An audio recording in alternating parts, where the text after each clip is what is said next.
ನಮಸ್ಕಾರ ವೀಕ್ಷಕರೇ, ನೀವು ನೋಡ್ತಾ ಇದ್ದೀರಿ ಸುದ್ದಿ ಸಹ್ಯಾದ್ರಿ. ನಾನು ಭೂಮಿಕಾ. ಸಾಗರದ ಇಂದಿರಾ ಗಾಂಧಿ ಮಹಿಳಾ ಕಾಲೇಜಿನಲ್ಲಿ ಯುವ ರೆಡ್ ಕ್ರಾಸ್ ಘಟಕ ಮತ್ತು ಡಿಜಿಟಲ್ ಮೀಡಿಯಾ ಪ್ರೆಸ್ ಕ್ಲಬ್ ಸಹಯೋಗದಲ್ಲಿ ವಿಶೇಷ ಉಪನ್ಯಾಸ ಕಾರ್ಯಕ್ರಮವನ್ನು ಆಯೋಜಿಸಲಾಗಿತ್ತು. ಮಹಿಳಾ ದಿನಾಚರಣೆಯ ಮಹತ್ವ ಮತ್ತು ಮಹಿಳಾ ಹಕ್ಕುಗಳ ಸವಾಲುಗಳು ಎಂಬ ವಿಷಯದ ಮೇಲೆ ಮಹಿಳಾ ಹೋರಾಟಗಾರ್ತಿ ಸಿರಿಗೌರಿ ಅವರು ವಿದ್ಯಾರ್ಥಿಗಳಿಗೆ ಉಪನ್ಯಾಸ ನೀಡಿದರು.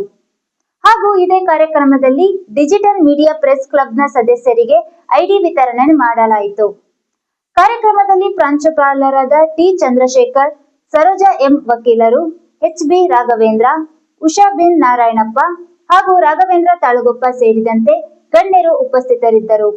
ಕಾರ್ಯಕ್ರಮವು ವಿದ್ಯಾರ್ಥಿಗಳಿಗೆ ಮಹಿಳಾ ಹಕ್ಕುಗಳ ಬಗ್ಗೆ ಜಾಗೃತಿ ಮೂಡಿಸಿತು. ಮಕ್ಕಳ ಮೇಲೆ ಅತ್ಯಾಚಾರಗಳಾಗುತ್ತೆ ಅಂತ ಆನಂದ್ ತೇಲ್ತುಂಬಡೆ ಅಂತ ಒಬ್ಬ ಮೇಧಾವಿ ಸಮಾಜ ವಿಜ್ಞಾನಿ ಇದನ್ನ ಹೇಳ್ತಾರೆ. ಯಾಕೆ ಅಂತಂದ್ರೆ ಹೆಣ್ಮಕ್ಳು ಅಂದ್ರೆ ಕೀಳು, ಅದನ್ನು ದಲಿತ ಹೆಣ್ಮಕ್ಳು ಅಂದ್ರೆ ಇನ್ನೂ ಕೀಳು, ಅವ್ರು ಇರೋದೇ ಅಂತದಕ್ಕೆ ಬಳಸ್ಕೊಳ್ಬೇಕಾದಂತವ್ರು ಅನ್ನೋ ತರದ ಒಂದು ಶ್ರೇಷ್ಠ ಕನಿಷ್ಠ ಮನಸ್ಥಿತಿ ಇದಕ್ಕೆ ಈಡು ಮಾಡ್ತಿದೆ ಅನ್ನುವಂಥದ್ದನ್ನ ನಾವು ನೋಡ್ಬೇಕು. ಹಂಗಾಗಿ ಇನ್ನ ಕೆಲವು ವಿಚಾರಗಳು ನೋಡೋದಾದ್ರೆ ದಿನನಿತ್ಯ ಅತ್ಯಾಚಾರಗಳು, ದಮನಗಳು, ಮರ್ಯಾದೆಹೀನ ಹತ್ಯೆಗಳು ನಡೀತಿದ್ವು ದೊಡ್ಡ ಮಟ್ಟದಲ್ಲಿ. ಅಂದ್ರೆ ಸಮಾಜದ ಮನಸ್ಥಿತಿ ಯಾವ ಕಡೆ ಹೋಗ್ತಿದೆ? ನಾನೆತ್ತ ಮಗಳೇ ತಂದೆ ಅಥವಾ ತಾಯಿ ಅಂತ ಈ ಕಾಲೇಜಿನ ಪ್ರಾಂಶುಪಾಲರಾದಂಥ ಚಂದ್ರಶೇಖರ್ ಸರ್ ಅವರೇ ಹಾಗೂ ನನ್ನ ಆತ್ಮೀಯರಾದಂಥ ಚಾರ್ವಾಕದ ರಾಘು ಅವರೇ ಹಾಗೂ ಸರೋಜಾ ಅವರೇ ಹಾಗೂ ವೇದಿಕೆ ಮೇಲಿರುವ ಎಲ್ಲ ಗಣ್ಯ ಸ್ನೇಹಿತರೆ, ಮತ್ತೆ ಮುಖ್ಯವಾಗಿ ವೇದಿಕೆ ಮುಂದೆ ಇರುವ ನಿಮ್ಮೆಲ್ಲರಿಗೂ ಕೂಡ, ಎಲ್ಲ ಮಹಿಳೆಯರಿಗೂ, ಮಹಿಳಾ ಮನಸ್ಸುಳ್ಳ ಎಲ್ಲರಿಗೂ ಕೂಡ ಹಕ್ಕುಗಳಿಗಾಗಿ ಹೋರಾಡಿದ್ರು ನಮ್ಮ ಹೆಣ್ಣು. ಇವತ್ತು ಅಲ್ಲಿಂದ ಇಲ್ಲಿವರೆಗೂ ಹೆಣ್ಣು ಮಕ್ಕಳ ಏನಾದರೂ ಸುಧಾರಿಸಿದಾರ? ಹೆಣ್ಣು ಮಕ್ಕಳ ಜೀವನ ಸುಧಾರಿಸಿದೆಯಾ ಅಂದ್ರೆ ಖಂಡಿತ ಸುಧಾರಿಸಿದೆ ಅಂತಾನೆ ಎಲ್ಲರೂ ಹೇಳ್ತಾರೆ.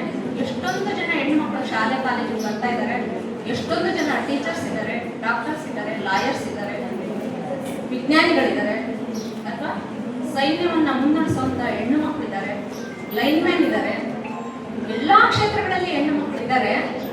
ಇನ್ನೇನ್ ಕಡಿಮೆ, ಎಲ್ಲ ಸಾಧಿಸಿದ್ದಾರೆ, ಎಲ್ಲ ಅವಕಾಶ ಕೊಟ್ಟಿದೀವಲ್ಲ ಅಂತ ಹೇಳ್ತಾರೆ. ಅದು ಹೌದು ಕೂಡ ಅಲ್ವಾ? ಆದ್ರೆ ದಿನನಿತ್ಯ ಎಷ್ಟೊಂದು ದಿನನಿತ್ಯ ನಿಮಿಷಕ್ಕೆ ಇಷ್ಟು ಜನ ಹೆಣ್ಣು ಮಕ್ಕಳ ಮೇಲೆ ಅತ್ಯಾಚಾರ ನಡೀತಾ ಇದೆ, ಹೆಣ್ಣು ಮಕ್ಕಳ ದುರುಪಯೋಗ ನಡೀತಾ ಇದೆ.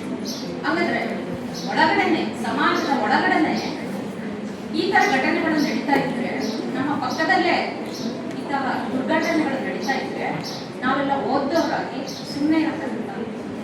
ನಾವು ಒಂದು ಮುಖ್ಯ ಸಮಾಜದ ಮುಖ್ಯ ಚಲನೆಗೆ ನಾವೆಲ್ಲ ಕಾರಣ ಅಂತ ನನಗೆ ಅನ್ಸುತ್ತೆ.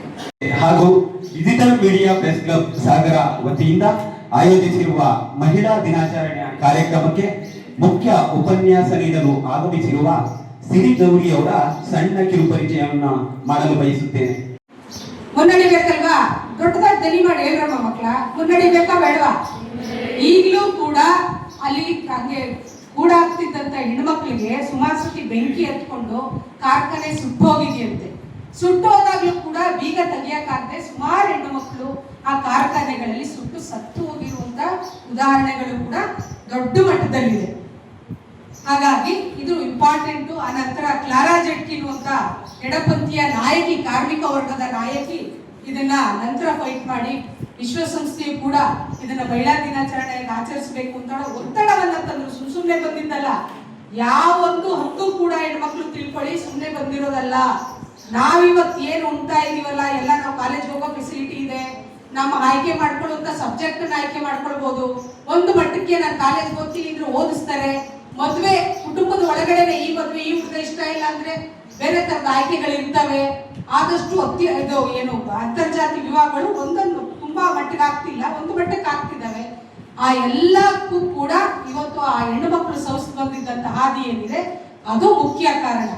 ಸಾವಿತ್ರಿಬಾಯಿ ಅವರು, ಫುಲೆ ಅವ್ರು ಗೊತ್ತಲ್ಲ, ಅವ್ರದ್ದು ನಾನ್ ನುಡಿ, ಹೆಣ್ಣೊಂದು ಕಲಿತಾರೆ ಶಾಲೆಯೊಂದು ತೆರದಂತೆ ಅನ್ನುವಂತ ನುಡಿಯನ್ನ ಕೊಟ್ಟಂತ ದೇವಿ. ಇವತ್ತು ನಾವು ಶಾರದಾ ದಿನ ಯಾರಪ್ಪ ನಮ್ಮ ಟೀಚರ್ಸ್ ಡೇ ಎಲ್ಲ ಅವ್ರನ್ನ ಆಚರಿಸ್ಬೇಕು. ನಾವಿವತ್ತು ಟೀಚರ್ಸ್ ಡೇ ಅಂತೇಳಿ ಅವ್ರನ್ನ ಆಚರಿಸ್ಬೇಕು. ಯಾವ್ದೋ ದೇವ್ರುಗಳನ್ನ ಇಟ್ಟು ಪೂಜೆ ಮಾಡ್ತೀವಿ, ಇರ್ಲಿ, ಅದು ಬೇರೆ ವಿಷಯ. ಹಿಂಗೆ ಆದ್ರೆ ನಾಳೆ ದಿನವನ್ನ ತಿರುಚಿ ಹೆಂಗಪ್ಪ ಮಾಡಿದ್ದಾರೆ ಅಂದ್ರೆ, ವಿಮೆನ್ಸ್ ಡೇ ಅಂದ್ರೆ ಒಡವೆಗಳು ಹಾಕೊಳ್ಳುವಂತ ದಿನ, ಮಹಿಳೆಯರಿಗೆ ಅಂದ್ರೆ ಒಂದು ದಿನ ಪಬ್ಗಳಲ್ಲಿ ಅವ್ರಿಗೆಲ್ಲ ಡ್ರಿಂಕ್ಸ್ ಮಾಡಕ್ಕೆ ಫ್ರೀ ಆಗಿ ಬಿಟ್ಬಿಡ್ತೀವಿ ಅದೊಂದು ದಿನ, ಇಲ್ಲಾಂದ್ರೆ ಜ್ಯುವೆಲ್ರಿ ಶಾಪ್ಗಳಲ್ಲಿ, ಚಿನ್ನದ ಶಾಪ್ಗಳಲ್ಲಿ ಒಂದಿನ ದಿನ ಮಹಿಳೆಯರಿಗೆ ಫ್ರೀ ಅಂತ ಕೊಡಲ್ಲ, ಅನ್ಕೋಬೇಡಿ, ಫ್ರೀ ಎಲ್ಲ ಕೊಡಲ್ಲ, ರಿಯಾಯಿತಿ ದರದಲ್ಲಿ ಚಿನ್ನವನ್ನ ಮಾರಾಟ ಮಾಡುವಂತ ಒಂದು ದಿನ ಅವತ್ತು ಅಂತ ಹೇಳಿ ಇಡೀ ಆ ಮಹಿಳಾ ದಿನದ ಇತಿಹಾಸವನ್ನ, ಅದರ ಪ್ರಬುದ್ಧತೆಯನ್ನ, ಆ ಬಲಿದಾನವನ್ನ, ತ್ಯಾಗವನ್ನ ರೆಡ್ಯೂಸ್ ಮಾಡಿ ಕುಬ್ಜೀಕರಿಸಿ ಮಹಿಳೆಯರಿಗೆ ಇಲ್ಲಿಗೆ ಅಂತ ತಂದಿಟ್ಟವ್ರೆ.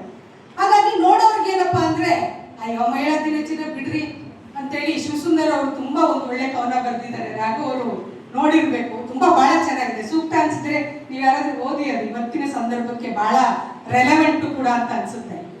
ಹಾಗಾಗಿ ಆದ್ರೆ ಯಾಕೆ ನಾವು ಅದನ್ನ ನೆನಪಿಸ್ಕೊಳ್ಬೇಕು ಮತ್ತೆ ಟಾಪಿಕ್ ಬರೋದಾದ್ರೆ, 1908 ಅಂದ್ರೆ ಪಾಶ್ಚಿಮಾತ್ಯ ದೇಶಗಳಲ್ಲಿ ಜರ್ಮನಿ, ಅಲ್ಲಿ ಕೈಗಾರಿಕೆಗಳು ದೊಡ್ಡ ಮಟ್ಟದಲ್ಲಿ ಅಂದ್ರೆ ಆಗಿನ ಕಾಲಕ್ಕೆ ದೊಡ್ಡ ಮಟ್ಟದಲ್ಲಿ ಆಗ ತಾನೇ ಪ್ರವರ್ತಮಾನಕ್ಕೆ ಬರ್ತಿದ್ದಂತ ಕಾಲದಲ್ಲಿ ಹೆಣ್ಣು ಮಕ್ಕಳು ದೊಡ್ಡ ಸಂಖ್ಯೆಯಲ್ಲಿ ಈ ಬಂಡವಾಳಶಾಹಿಗಳ ಇದರಲ್ಲಿ ದುಡಿಮೆ ಮಾಡಲೇಬೇಕಾದಂತ ಅನಿವಾರ್ಯ ಸೃಷ್ಟಿಯಾಯಿತು. ಹೆಣ್ಣು ಮಕ್ಕಳು ಮನೆ ಒಳಗೆ ಮನೆ ಹೊರಗೆ ಎಲ್ಲ ದುಡಿಮೆ ಮಾಡಿ 14 ಗಂಟೆಗಳ ಕಾಲ ದುಡಿಮೆ ಮಾಡಬೇಕಾದಂತ ಅವಶ್ಯಕತೆ ಇತ್ತು. ಹೆಣ್ಣು ಮಕ್ಕಳು ಆಗ್ಲೇ ಹೇಳಿದಂಗೆ ವಯಸ್ಸಾದವರು ಮನೆ ಅಡಿಗೆ ಬಡಿಗೆ ಎಲ್ಲ ಕೆಲಸ ಮುಗಿಸಿ ಹೊರಗಡೆನೂ ಹೋಗಿ ಕೆಲಸ ಮಾಡಿ ಬರೀ 30-35 ವರ್ಷಕ್ಕೆ ಸಾಯ್ತಿದ್ರು. ಅಂದ್ರೆ ಅಷ್ಟರ ಮಟ್ಟದ ಎನರ್ಜಿ ಪೋಲಾಗ್ತಿತ್ತು ಹೆಣ್ಣು ಮಕ್ಕಳಿಗೆ ಅಂತ. ಮತ್ತೆ ಕೆಲಸ ಮಾಡೋ ಜಾಗದಲ್ಲಿ ಹೆಂಗಿತ್ತು ಅಂದ್ರೆ, ಗಾಳಿ ಇರ್ಲಿಲ್ಲ, ಬೆಳಕಿರ್ಲಿಲ್ಲ, ಒಂದು ಕಾರ್ಖಾನೆಯಲ್ಲಿ ಕೂಡಾಕಿ ಯಾವ ಬಿಡುವು ಲೀಜರ್ಗಳು ಕೂಡ ಇಲ್ದಿರ 14 ಗಂಟೆಗಳ ಕಾಲ ಸತತವಾಗಿ ಹೆಣ್ಣು ಮಕ್ಕಳು ದುಡಿಮೆ ಮಾಡಬೇಕಾದಂತ ಅನಿವಾರ್ಯತೆ ಇತ್ತಂತೆ.